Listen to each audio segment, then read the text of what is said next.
Итак, значит, сегодня мы с вами продолжаем второй час у нас. Сегодня будет академическим, 45-минутным. Да, чтение первого послания к Коринфянам, 4 глава, 1 стих. Значит, мы прочитали в предыдущих 3 главах о том, как апостол Павел, во-первых, говорит о причине написания этого послания, что в городе Коринфе возникли непонятные какие-то разделения, когда христиане города Коринфа стали, вместо того, чтобы называться последователями Христа, начали делиться на группы. Одни говорили, что они Павловы, другие Аполлосовы и так далее. То есть возникло у них, видимо, такое представление, поскольку они были этническими греками, что апостолы похожи на различных философских учителей, и что у каждого свое учение. Поэтому если называться по именам Аристотеля, Платона, то можно называться, скажем, по именам Павла и Аполлоса. И вот апостол Павел в предотвращении вот этого лжеучения, недоразумения, которое могло перерасти в раскол, написал послание к Коринфянам. Вот. И в первых 3 главах мы с вами читали о том, что он говорит, что вся эта мудрость, которой якобы величаются представители тех группировок, на самом деле она перед лицом Божьим ничего не значит. Вот. И что вместо того, чтобы думать себе какие-то ненужные поводы для гордости, нужно смиренно признать себя учениками, домостроителями, так сказать, сотрудниками Божьими, и вовсе не превозноситься. И в 4 послании, в 4 главе он начинает говорить уже более конкретно. Если до этого были предварительные такие замечания, очень важные, но тем не менее напрямую не касающиеся коринфских христиан, то здесь он напрямую к ним обращается. Это с вами сейчас и будем читать. Итак, в 1 стихе апостол Павел подводит итог того, что он сказал в предыдущей главе, где он подробно объяснял, что настоящий мудрый строитель строит по заданному чертежу, а не от себя, и на твердом основании, то есть на камне, который лежит в основании, а этот камень – это Христос. Поэтому здесь он говорит: итак, каждый должен понимать нас как служителей Христовых и домостроителей, то есть как сотрудников, а не как глав каких-то сект или глав каких-то группировок. А от домостроителя, то есть от управляющего домом, самое главное, что от него требуется, это не, скажем, какой-то вес в обществе, незначительность, а то, насколько верно он этим домом управляет. То есть не его личные качества, физические данные и так далее, а его профессиональные данные. Если человек не профессионал, соответственно, никакие другие красота, рост, вес никакого значения не имеют. Красноречие или наоборот неумение говорить ничего не значит. От управляющего домом требуется, чтобы он был верным хозяину. Что сказал хозяин, то должен делать его слуга. Это самое главное. Это первое, о чем здесь говорит апостол Павел. Он говорит, что от домостроителя требуется, чтобы каждый оказался верным. Да. Это единственное, что важно от домостроителя. Потому что до этого он много говорил о мудрости и не о немудрости. Здесь он подчеркивает, что и так, то есть это итог того, к чему он пришел в предыдущих главах, что если мы домостроители, то есть управляющие, как мы пришли к этому выводу, то главное, что от управляющего требуется быть верным. Быть верным. Это главное его профессиональное качество. То есть поступать согласно словам хозяина, не от себя. И ничего больше не требуется на самом деле. Потому что дальше он будет говорить о бедности и о прочем. То есть пока он на это, первое, на что он обращает внимание, верность слову хозяина. Это самое главное. Но это первое только. Второе, он же здесь не говорит, что в буквальном смысле он управляющий лишь. Он говорит, что домостроители тайн Божьих. Под тайнами Божьими здесь, разумеется, не только таинство церкви, то есть не только божественной литургии, крещение и так далее. Здесь вообще под именем тайн Божьих в широком смысле понимается все устроение христианского учения, то есть устроение христианской жизни. То есть апостолы – это люди, которые специально Богом представлены к церкви, чтобы они устроили во всех отношениях. И в смысле богослужебном, и в смысле проповедническом, и в смысле даже экономическом, во всех смыслах. Поэтому именно в таком смысле, прежде всего, коринфские христиане должны понимать апостолов. То есть это люди, которые поставлены Богом руководить и управлять церковью. Для меня очень мало значит, как судите обо мне вы или как судят другие люди. Я и сам не сужу о себе. 3 стих. Действительно, если человек управляет домом, то кто лучше может судить его? Посторонний человек или хозяин дома? Конечно, хозяин. Поэтому для апостола Павла самый важный суд – это суд Божий. То есть того, кто верил ему управление церковью. То есть способность управлять может быть определена точно только тем, кто поручил это управление. То есть Господь доволен или недоволен. Это самое главное. Это первое, что здесь апостол Павел хочет сказать. Вот. Здесь может показаться, что апостол Павел презирает тех людей, которые его судят. И из этого стиха, наверное, видно, что наверняка о нем суждения были в Коринфе не самые приятные. И до него дошло, что о нем говорят, видимо, не в самых лестных словах. Так вот он здесь говорит, что для меня это мало значит, что вы обо мне говорите плохо. Для меня важно, чтобы Господь обо мне говорил хорошо. То есть он это не из презрения к коринфским христианам говорит, а о том, что настоящий суд, настоящую оценку может дать только Господь, который знает всю глубину, потому что посторонние люди не могут знать ни в точности ни расположение душевных, ни причины, по которым мы то или иное делаем. Вот. Поэтому здесь не из презрения он говорит, а в том смысле, что настоящий верный суд может быть только у Господа. Это второе.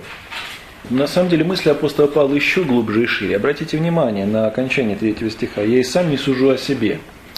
Вот. В чем здесь смысл? Во-первых, он сказал, что суд человеческий перед судом Божьим ничего не значит, потому что люди в такой полноте и справедливости, как судит Господь, судить не могут. От судей можно что-то скрыть, от людей можно что-то скрыть. Вот, но нельзя скрыть от Господа. Так вот, то, что он говорит, я и сам не сужу о себе, то есть, хотя я, об этом он подробнее скажет в следующем стихе, то есть, хотя у меня есть суд моей собственной совести, однако я не доверяю этому суду. То есть, я это возлагаю на суд Божий, потому что, может быть, по совести своей мне кажется, что я не согрешил, я прав. Вот. Но на самом деле всю полноту того, что я делаю, знает только Господь. То есть здесь очень глубокая мысль о том, что суд и осуждение, тем более поспешное осуждение о людях и вообще грех осуждения, вот, это дело очень тяжкое, потому что мы восхищаем суд Божий. И судить нельзя не только людей, но и себя полностью оправдывать нельзя, потому что это тоже суд своего рода. «Ибо хотя я ничего не знаю за собой, но тем не оправдываю, судья же мне Господь». 4 стих. Я ничего не знаю за собой, то есть моя совесть ни в чем меня не обличает, однако тем самым я себя не оправдываю. То есть есть масса людей, которые говорят, что совесть меня ни в чем не обличает, поэтому, собственно, в чем мне каяться? Вот, я ни в чем не виноват, я без грехов. Апостол Павел подходит к себе гораздо строже. Он говорит, хоть совесть меня не обличает, но я до конца не уверен, что моя совесть абсолютно права, потому что, может быть, есть грехи, которые я не знаю.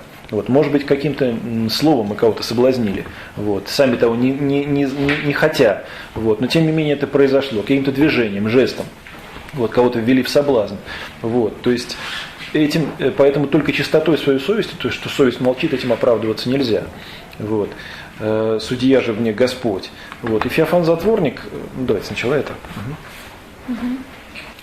Вот. И Феофан Затворник говорит, вот по поводу, кстати, вообще вопросов совести и суда Божия, он говорит так, что можно быть абсолютно уверенным, что если в чем-то нас совесть обличает, осуждает нас совесть, то и Господь нас за это осудит. Но нельзя быть уверенным, что если совесть нас ни в чем не обличает, Господь нас не осудит. Потому что одно дело суд человеческий, другое дело суд Божий. Вот. И то есть здесь вопрос о чуткости совести. Вот. Ну вот как бы по опыту священника могу сказать, что многие люди, впервые приходящие на исповедь, говорят о том, что они не грешны. Почему? Потому что, сравнивая себя с окружающими людьми, они говорят, мы никого не грабили, не убивали, вот, не воровали, вот, ничего такого за собой плохого не знаем. Вот. Но и не более того. Смотрите, апостол Павел говорит, я ничего за собой не знаю, то есть совесть меня ни в чем не влечет, но я тем не менее не оправдываюсь. Какая большая разница? Вот, колоссальная разница. То есть, чем больше человек, чем тщательнее человек живет по Богу, чем тщательнее исполняет заповеди Божьи, чем тоньше и чутче становится его совесть. Вот, и в конце концов он приходит к тому состоянию, в котором был апостол Павел, когда не только никого не судит, но даже и суд о себе, суд своей совести предоставляет суду Божию. Это вершина христианского совершенства, безусловно. Вот, был в связи с этим случай один, он описан в древних потериках, то есть в рассказах о жизни святых отцов. В египетской пустыне жил такой монах, преподобный Сисой. Сисой его звали. И вот когда он умирал уже в очень почтенном возрасте, то братья, которые окружили его одр, вот, знали, что это святой жизни старец, то есть, в буквальном смысле, то есть он чудеса творил. И тем не менее видят, что он так вот вздыхает и молится, и тогда братья с удивлением говорят, отче, и ты боишься? Вот, то есть перед смертью. Он говорит, я за собой ничего не знаю, но одно дело суд человеческий, другое дело суд Божий. После этого он отошел ко Господу, и Господь его ни в чем не осудил, то есть действительно, но тем не менее этот человек сохранял вот такое настроение христианское, очень чуткое к своей совести, до последних дней своей жизни. Это вот такой очень замечательный пример, мне кажется. Посему не судите никак прежде времени, пока не придет Господь, который осветит скрытое во мраке, обнаружит сердечные намерения, и тогда каждому будет похвала от Бога. 5 стих. Вот. Здесь говорится, не судите прежде времени, вот, когда придет Господь. Но когда придет Господь, будет судить уже Господь. То есть смысл выражения то, что не судите вообще, потому что суд принадлежит Господу. Это первое. Вот. И здесь говорится, что Господь придет, осветит скрытые во мраке, обнаружит сердечные намерения. Скрытые во мраке, то есть наши тайные помыслы, наши тайные чувства, наши тайные намерения. И не только в том смысле, что мы их от других людей скрываем, а в том, что мы часто и от самих себя это скрываем. То есть подлинные причины того, почему мы что-то делаем. Вот. Все это будет открыто на том суде, и все будет явно. Вот. И здесь говорится, что будет тогда каждому похвала от Бога. Не в том смысле, что каждого Господь непременно похвалит, а в том, что каждому будет своя мера похвалы. То есть кого-то Господь похвалит, а кого-то, может быть, и не похвалит. Таким образом, в этом стихе апостол Павел говорит о том, что суд человеческий настолько ненадежен, что могут быть какие-то совершенно удивительные тайные побуждения к тем или иным действиям, которые человек никогда не видит, вот, не увидит, а видит это только Господь. Вот, в связи с этим еще одно житие удивительное. Вот, расскажу, значит, в VII веке в Александрии жил монах по имени Виталий. Вот, он пришел неизвестно из какого монастыря в этот город, по каким-то причинам ему одному известным, было ему уже около 60 лет. Вот, и он нанялся на какую-то паденную работу и каждый вечер зарабатывал, то есть он получал деньги каждый день, расчет от хозяина. Вот, и часть тратил на еду, половину денег, а на половину денег ходил, значит, нанимал девиц вот, легкого поведения, и с ними ночевал, монах. Вот, и чем вызывал всеобщее осуждение. Его осуждал за это весь город. Вот, более того, даже иногда пытались побить его за это. Говорят, что ж ты монаха, вот, имя свое позоришь, ходишь к блудницам. Вот, тем не менее, он это дело не прекращал. Вот, ходил, ночевал каждую ночь буквально. То есть сначала это рассказать? Да, я думаю, надо потрясти. Чудовище. Вот. Тем не менее, Виталий, как оказалось, не блудным грехам предавался, а запирался с этой девицей и говорил: сегодня я на тебя на ночь купил, поэтому ты никуда не пойдешь. Вот я буду молиться, поэтому хочешь молись со мной, хочешь спи, хочешь что делать, но ты наружу не выйдешь. Вот этим он занимался каждый день. И этим девицам категорически запрещал рассказывать о том, как он с ними проводит время. Вот. Благодаря этому некоторые из них дошли до того, что бросили это ремесло, даже ушли в монастырь. Но об этом никому не было известно. Более того, Господь это все дело скрывал, потому что, видимо, Он не хотел, чтобы это получило огласки. И если кто-то из них пытался рассказать об этом, вот, они становились бесноватыми. То есть явно было так, что Виталий делает грех. Потому что если пытаются говорить о его добродетели, то с ними что-то странное происходит. То есть у них какая-то психическая болезнь возникает. Поэтому весь город абсолютно был уверен, что Виталий страшный грешник. Вот, наконец Виталий умер. Вот, и когда, значит, утром на следующий день открыли его келью, где он жил, его нашли стоящим на коленях, уже мертвым.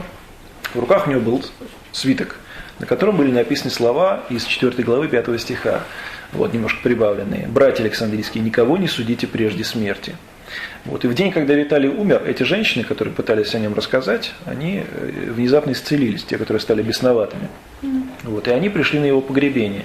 И те женщины, которые стали монахинями, пришли тоже в Александрию на его похороны. И только тогда весь город узнал, что на самом деле Виталий был великим подвижником, а не великим грешником. Вот. Так что вот это вот слово «никого не судите прежде смерти», оно относится даже к таким крайне соблазнительным случаям. Вот. Это житие, оно на самом деле в этом смысле одно из самых уникальных житий святых отцов. Вот. Я это рассказал только как иллюстрацию к тому, о чем здесь говорит апостол Павел, о том, что судить ни о ком нельзя, вот, потому что не знаем мы. Вот. Более того, Иоанн Златоуст, он вообще очень интересно говорит, у него есть такое замечательное выражение. Вот я не знаю, откуда вообще в человеческую природу вошло это зло осуждения. Потому что осуждение, как он пишет, не доставляет даже никакого удовольствия, как другие грехи, а ведет только к неприятностям и наказаниям. Вот поэтому из всего того, что мы сегодня так подробно рассказали, я думаю, ясно, почему апостол Павел говорит в 3 стихе, что для меня очень мало значит, как судят обо мне люди. Вот. Это не из презрения к людям, как мы видим из житий святых, а из понимания того, что суд человеческий крайне несовершенен, что все нужно доверять суду Божию. Вот. И этими словами он пристыжает в итоге каримских христиан, об этом мы дальше будем читать в следующий раз, вот, чтобы они понимали, что как бы незначительным, как бы ничтожным в их глазах не казался апостол Павел, на самом деле он верный домостроитель Божий. Вот, и он трудится ради Бога, потому что надеется считать, что суд Божий – это самое главное, а вовсе не суд человеческий. Если ему кого-то предпочитают, то на самом деле это большая ошибка каримских христиан, а вовсе не его личные недостатки. Вот, на этом мы сегодня закончим. Вот, и следующее занятие у нас будет аж 26 апреля. Значит, 12 и 19 занятий не будет, ни на Страстную, ни на Светлую. Вот, поэтому с вами теперь мы увидимся только на службах. Вот, поэтому желаю всем последнюю седмицу поста усердно провести в молитве, в посте. Желаю вам помощи Божией, чтобы нам всем вместе в добром здоровье Пасху встретить.